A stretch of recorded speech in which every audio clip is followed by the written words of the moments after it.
Hello everyone, this side Mohit Waseen here. Welcome to our YouTube channel. NEET का exam देते time बहुत सारे जो बच्चे हैं बहुत सारी गलतियां करते हैं और फिर बाद में आके बोलते हैं कि सर मुझसे ये गलती होगी, मुझसे ये गलती होगी, ये क्वेश्चन मुझे आता था, ये गलती मुझे नहीं करनी चाहिए थी, मुझे ये उस टाइम पे दिमाग में क्यों नहीं आया। तो आपको दिमाग में सिर्फ अभी के लिए एक इतनी चीज रखनी है कि हर नंबर जो है वो आपके लिए नीट के अंदर जरूरी है। एक एक नंबर जो है वो आपका रैंक को क्या कर देता है, चेंज कर देता है। अगर आपको इस चीज के बारे में नहीं पता तो पिछला सारा रिजल्ट उठा के देख लो। अगर बच्चे के सेम मार्क्स भी हैं तब भी आपका एक एक रैंक का जो फर्क पड़ता है। और एम्स के अगर अंदर आपको टारगेट कर रहे हो और अगर आप 680 का टारगेट कर रहे हो, 700 स्कोर का टारगेट कर रहे हो, तो आज की वीडियो के अंदर मैं आपको बताने वाला हूं कि कौन सी ऐसी गलतियां हैं जो आप मोस्टली करते हो, जो आपको मोस्टली करनी नहीं है। और अपने कमेंट करके जरूर बताना कि जो आज मैं आपको गलतियां बताने वाला हूं कि क्या आप वो गलतियां करते हो अपनी लाइफ के अंदर या नहीं करते नीट का एग्जाम या उसकी प्रिपरेशन करते टाइम। तो आपको मैं एक चीज बता देता हूं, सबसे पहले जो गलती आपको नहीं करनी है, जो आपको क्या करना है, सबसे पहली गलती जो बहुत सारे बच्चे करते हैं कि आप पैसिव लर्निंग करते हो। तो डोंट डू पैसिव लर्निंग। आपको पैसिव लर्निंग नहीं करनी है, जस्ट डू एक्टिव लर्निंग। आपको सिर्फ क्या करना है, अपनी एक्टिव लर्निंग करनी है। अब ये एक्टिव और पैसिव में फर्क क्या होता है, बहुत सारे बच्चे क्या करते हैं, क्लास में जाते हैं, क्लास में जाके अपने सामने जो आपके प्रोफेसर्स होते हैं, टीचर्स होते हैं, उनको सुन रहे होते हैं, लेकिन उनके माइंड में क्या थॉट चल रहा होता है, क्या चीज़ें चल रही होती हैं, अपने ही थॉट्स चल रहे होते हैं कि घर जाके मैं इस चीज़ की प्रिपरेशन करूंगा, या फिर मेरे फोन पे इस तरह का इंस्टाग्राम पे मैसेज आ रहा है, मेरे व्हाट्सएप पे ये मैसेज आ रहा है। तो उनकी बिल्कुल भी जो इंटरेस्ट होता है, उनका बिल्कुल भी इंटरेस्ट नहीं होता कि क्लास में जो है वो उनके सामने जो टीचर है वो उस चीज़ को क्या रिप्रेजेंट कर रहा है, उन्हें क्या चीज़ वो समझा रहा है। वो अपनी थिंकिंग में चल रहे होते हैं। बहुत सारे बच्चे ऐसे होते हैं कि वो अपना ही टारगेट लेके चल रहे होते हैं, आज मैं घर जाके अच्छा ये करूंगा, आज मैं घर जाके मैथ्स पहले कर लूंगा, आज मैं साइंस। तो उन्हें बिल्कुल भी पता नहीं चलता कि सामने वाला जो 30-40 मिनट्स का आपका लेक्चर हुआ है, तो सामने वाले जो टीचर्स ने आपको क्या बताया है, कौन सा टॉपिक उसने कवर करवाया। तो डोंट डू दीज मिस्टेक्स। आप अपनी स्ट्रेटेजी बनाओ, लेकिन उसको स्ट्रेटेजी के लिए अपनी लिमिट रखो कि उस स्ट्रेटेजी को आपने कहाँ पे फॉलो करना है, किस टाइम पे फॉलो करना है। लेकिन क्लास में आपको जो चीज समझाई जा रही है उसके साथ साथ अगर आप ऑनलाइन भी लर्निंग कर रहे हो, अगर आप ऑनलाइन पढ़ रहे हो, तो ऑनलाइन भी बहुत सारे बच्चे क्या है, कान में टूटियां लगा लेते हैं, हेडफोन्स लगा लेते हैं। तो उसके बाद जो टीचर सामने वाला बोलता जा रहा है वो बोले जा रहे हैं। कोई लेट के सुन रहा है, कोई कुर्सी पे ऐसे बैठ के सुन रहा है, कोई सोफे पे लेटा हुआ है। तो ये क्या आप इसकी नीट की तैयारी कर रहे हो, क्या आप ये नीट की प्रिपरेशन कर रहे हो? बहुत सारे बच्चों को मैंने नोटिस किया है, बस कान में हेडफोन लगाएंगे, वीडियो को प्ले कर देंगे, वो चाहे वन शॉट वीडियो है चाहे वो लॉन्ग वीडियो चलती जा रही है। कोई लेट के सुन रहा है, कोई बैठ के सुन रहा है, कुछ समझ नहीं आ रहा कि क्या चल रहा है क्या नहीं चल रहा है। कोई फॉरवर्ड मोड में उसको कर रहा है, कोई स्लो मोशन में सुन रहा है, तो कुछ भी उन्हें समझ नहीं आ रहा है। जब तक आप उस चीज को लिख के नोट हेडलाइन अंडरलाइन नहीं करोगे कि सामने वाला जो टीचर है वो वीडियो के अंदर आपको क्या पढ़ा रहा है, आपके हाथ में कोई नोट बुक नहीं है, कोई आपके हाथ में एनसीईआरटी की बुक नहीं है, किसी चीज को आप अंडरलाइन नहीं कर रहे हो, किसी चीज को आपको मेंशन नहीं कर रहे हो, तो डू यू रियली थिंक आप इसे अपना नीट 2024-25 वाला क्लियर कर पाओगे? आपको जो अपनी प्रिपरेशन करनी है वो पैसिव वे में नहीं करनी, एक्टिव होकर करनी है। क्लास में एक्टिव रहो। जो आपको ऑनलाइन मोड में आप पढ़ रहे हो, अगर आप ऑफलाइन में पढ़ रहे हो तो क्लास में एक्टिव रहो, अगर ऑनलाइन मोड में पढ़ रहे हो तो उस चीज को समझो जो वीडियो के अंदर आपको बताया जा रहा है। वन शॉट वीडियो देख रहे हो चाहे लॉन्ग वीडियो देख रहे हो, कोई भी अगर वीडियो देख रहे हो तो उसके अंदर आपको सबसे चीज पहले प्रेजेंट होनी है। आपके हाथ में नोटबुक होनी चाहिए, आपके हाथ में आपकी बुक्स होनी चाहिए, आपके हाथ में मार्कर्स होना चाहिए जिसमें आप चीज को अंडरलाइन करोगे, हाईलाइट करोगे कि हाँ भाई ये उसने मुझे वीडियो के अंदर जो मेन हाईलाइट पॉइंट बताया था कि इसको जो है मैं अपने नोटबुक के अंदर जो है मेंशन करूंगा ही करूंगा, या फिर अपनी एनसीईआरटी बुक के अंदर जो है वो मेंशन करूंगा ही करूंगा। सेकंड नंबर में सबसे बच्चे गलती करते हैं, वो क्या गलती करते हैं, अपने नोट्स बनाने में सबसे ज्यादा जो है टाइम वेस्ट करते हो। तो देखो बच्चों, अब आप बच्चे नहीं रहे, अब आप क्या हो रहे, सीनियर होते जा रहे हो। नीट क्लियर करने के बाद आपकी कॉलेज लाइफ स्टार्ट हो जाएगी। तो you are not a kid of 4th class 5th class या 6th क्लास जो आप लगे हुए धीरे धीरे नोट्स बना रहे हो, कभी अपने फिजिक्स के बना रहे हो, कभी केमिस्ट्री के बना रहे हो, कभी बायोलॉजी के बना रहे हो। बहुत सारे बच्चों को मैंने ऐसे नोटिस किया है, वो हर चीज अपने नोट से ही जो है वो पढ़ना पसंद करते हैं। ठीक है, मैं मानता हूँ अगर आप नोट से पढ़ना पसंद करते हो, लेकिन फिर बुक्स किस लिए आपने रखी हुई है? बुक्स में अंदर आप हाईलाइट करो ना। अगर आपके पास हाईलाइटर्स आते हैं, डिफरेंट टाइप के डिफरेंट कलर के हाइलाइटर्स आते हैं, स्पार्कल पेन्स आते हैं, तो उस चीज से आप उस चीज को मेंशन करो ना। सबसे पहली जो चीज है, बायोलॉजी के आपको नोट्स बनाने की बिल्कुल भी जरूरत नहीं होती है अकॉर्डिंग टू मी। क्यों आप बायोलॉजी के नोट्स बना रहे हो? बायोलॉजी और टाइप ऑफ थ्योरी, तो थ्योरी आप उस चीज को क्रैप करो, रीड करो, जितना उस चीज को हाईलाइट कर सकते हो उसको हाईलाइट करो ना। उस पर आपको नोट बुक्स के अंदर लिखने की, राइटिंग्स नोट्स बनाने की कोई भी इमीडिएटली जरूरत नहीं पड़ती है। हाँ, मेन टॉपिक्स अगर आपको उसके अंदर लगता है कोई चीज आपको स्किप कर रही है बार बार माइंड से, कोई चीज आपको ये समझ नहीं आ रही, तो आप उस चीज को नोट डाउन किया करो। हर ईच एंड एवरीथिंग आपको जो है क्वेश्चन पेपर की तरह एक A to Z जो आपका आंसर शीट के अंदर कुछ भी उतारने की जरूरत नहीं होती है। तो ये अपने माइंड में चीज बिठा लो, क्योंकि इससे मैं आपको ये बोलूंगा, इससे आपका जो लॉट ऑफ टाइम है वो बचेगा। आप नोट्स उसी चीज के बनाओ, जैसे मानो फॉर एग्जाम्पल फिजिक्स है, फिजिक्स नोट्स बनाए बिना नहीं हो सकती। उसके लिए आपको न्यूमेरिकल्स करके देखने पड़ेंगे, उसके फॉर्मुलेज आपको लिखने पड़ेंगे, उसकी आपको डेरिवेशंस करके देखनी पड़ेंगी, केमिस्ट्री के आपको रिएक्शंस करके देखने पड़ेंगे। तो बायोलॉजी के अंदर ऐसा है कि हमारा एडजस्ट हो सकता है, तो जहाँ पे आप एडजस्ट कर सकते हो तो उस चीज़ को आप एडजस्ट करने की कोशिश करो ना। जितना टाइम आपके पास बच सकता है उतना टाइम बचाओ। ऑनलाइन बोर्ड्स बहुत सारे हैं जहाँ से आपको नोट्स जो डाउनलोड आप कर सकते हो, तो आप वहाँ से डाउनलोड कर लो। तो खुद नोट्स बनाने के लिए मैं आपको सजेस्ट नहीं करूँगा कि आप नोट्स बनाओ। नोट्स वहीं पे बनाओ जहाँ पे आपको लगता है कि मैं बहुत ज़्यादा इस चीज़ के अंदर वीक हूँ, तो वहाँ पे मुझे नोट्स के थ्रू ही जो मुझे हेल्प मिल सकती है। अदरवाइज अगर आप एडजस्ट कर सकते हो, खास करके बायोलॉजी को जितना टाइम आप सेव कर सकते हो उतने टाइम को सेव करो नोट्स को बिना बनाए। दूसरा, नोट्स बनाते टाइम बच्चे क्या गलती करते हैं, बहुत डिफरेंट स्केच पेन से यूज़ करते हैं, हाइलाइटर यूज़ करते हैं नोट्स बनाने के लिए। देखो बच्चों, आप यहाँ पे नीट क्लियर करने आए हो, कोई सजावट का सामान दिखाने नहीं आए हो कि भाई मेरे नोट्स सबसे ज़्यादा अच्छे हैं, उसको कोई अवार्ड मिलने वाला है। क्योंकि मैंने बहुत सारे बच्चों को इस चीज़ के लिए हाईलाइट भी किया है, मेंशन भी किया है, कि उनको ये चीज़ बताई भी है, और आपको भी ये चीज़ समझा रहा हूँ कि ये चीज़ आप भी अपनी लाइफ के अंदर गलती मत करो। किसी ने नोट्स आपके नहीं देखने, आप चाहे उसे रफ पेजेस पे बनाओ, कोई टेढ़े पेन से लिखो, चाहे अच्छे पेन से लिखो, किसी भी पेन से लिखो। जितने जल्दी आप अपना टाइम बचा सकते हो उतना टाइम आप बचाओ, ठीक है। इसके लिए आपको कोई अवार्ड नहीं मिलने वाला, क्योंकि बहुत सारे बच्चे मैंने देखा है कि यहाँ पे क्वेश्चन लिखेंगे, उसको अलग कलर से हाईलाइट करेंगे, नीचे आंसर लिखेंगे, उसको अलग पेन से लिखेंगे, डायग्राम बनाएंगे,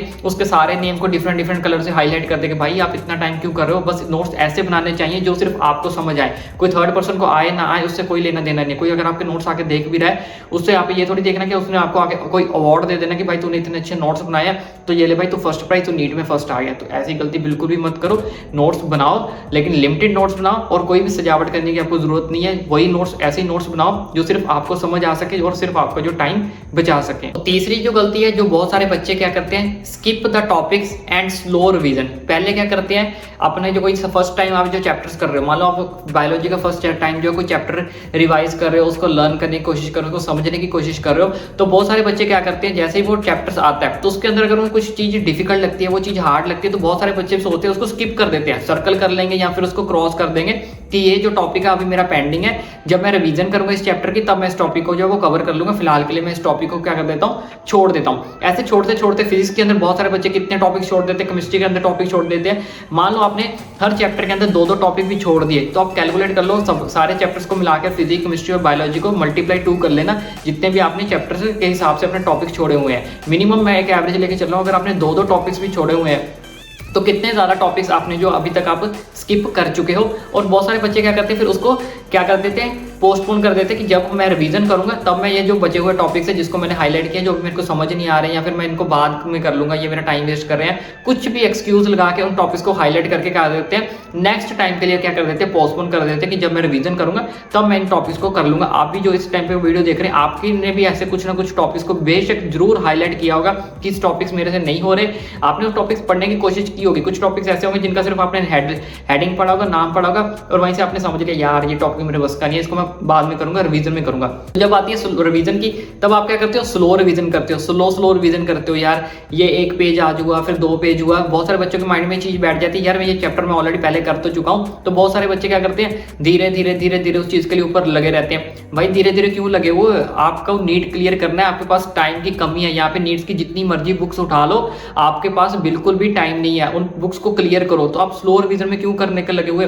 प्लस आपने जो चैप्टर के अंदर जो पहले आप छोड़ के आए थे, हाईलाइट करके आए थे, वो भी अब आपको करने हैं। तो सेकंड टाइम जब आप रिवीजन करते हो तो वो टॉपिक से आपका करने का फिर मन नहीं करता, यार आप बोलते चलो यार थर्ड टाइम जब रिवीजन करूंगा तो ऐसा हो जाए।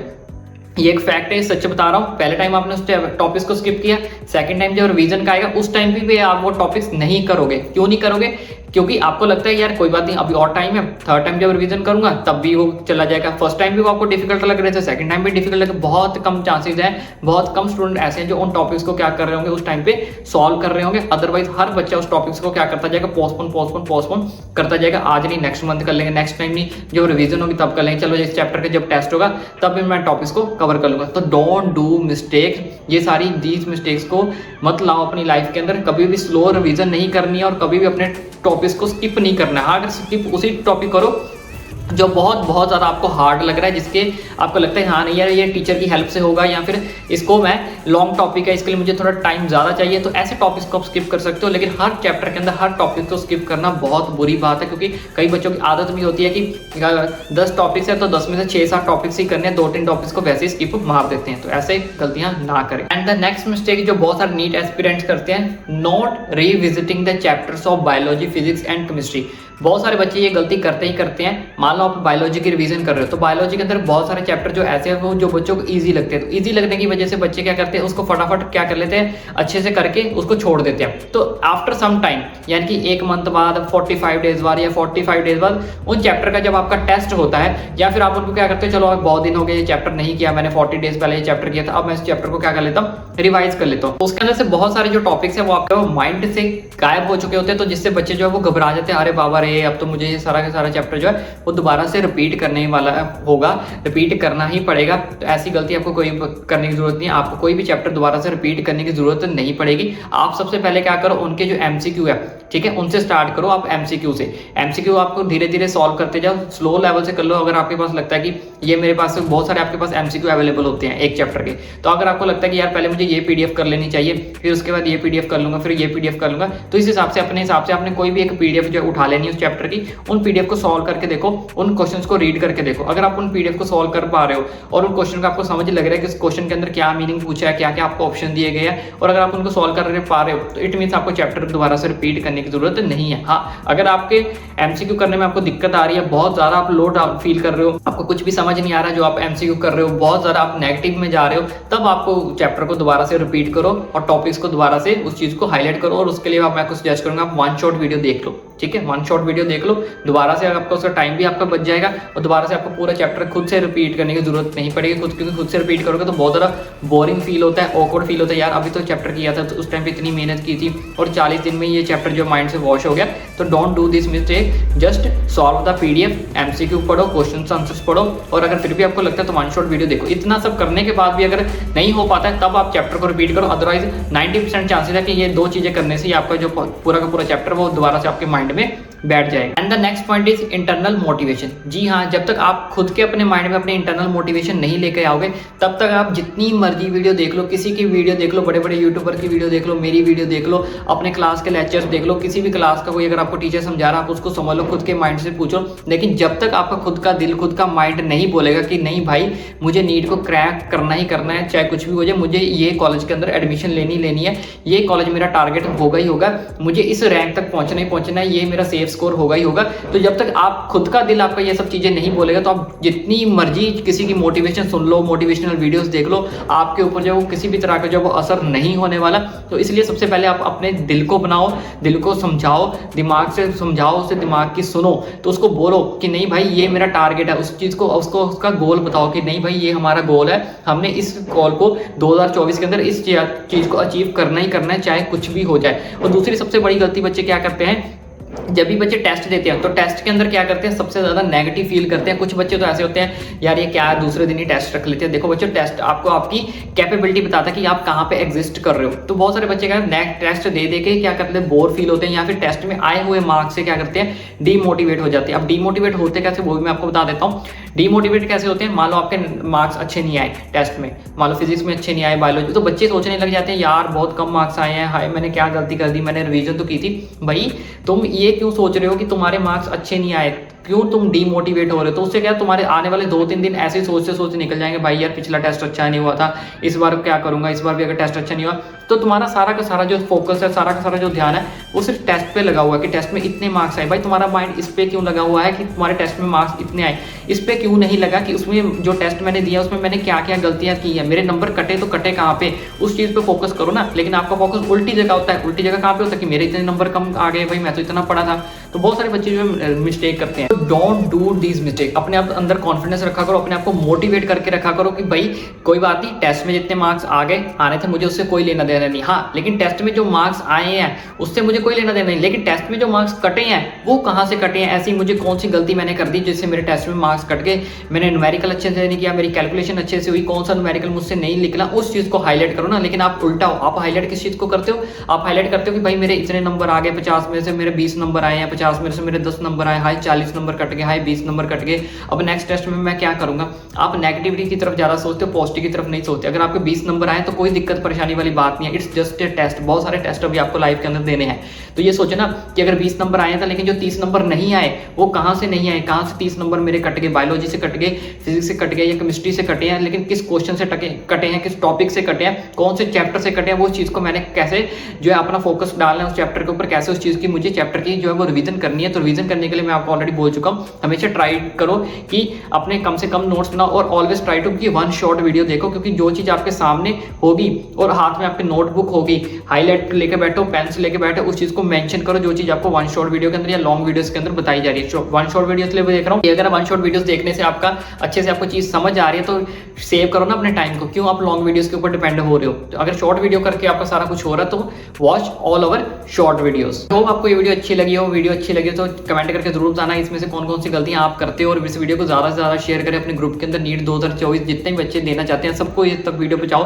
ताकि नीट 2024 के अंदर कोई भी बच्चा ऐसी मिस्टेक्स ना कर पाए और आपका जो फ्यूचर है वो अच्छे से बन पाए। और वीडियो ज़्यादा अच्छी लगी तो चैनल को सब्सक्राइब करना भी ना भूलें।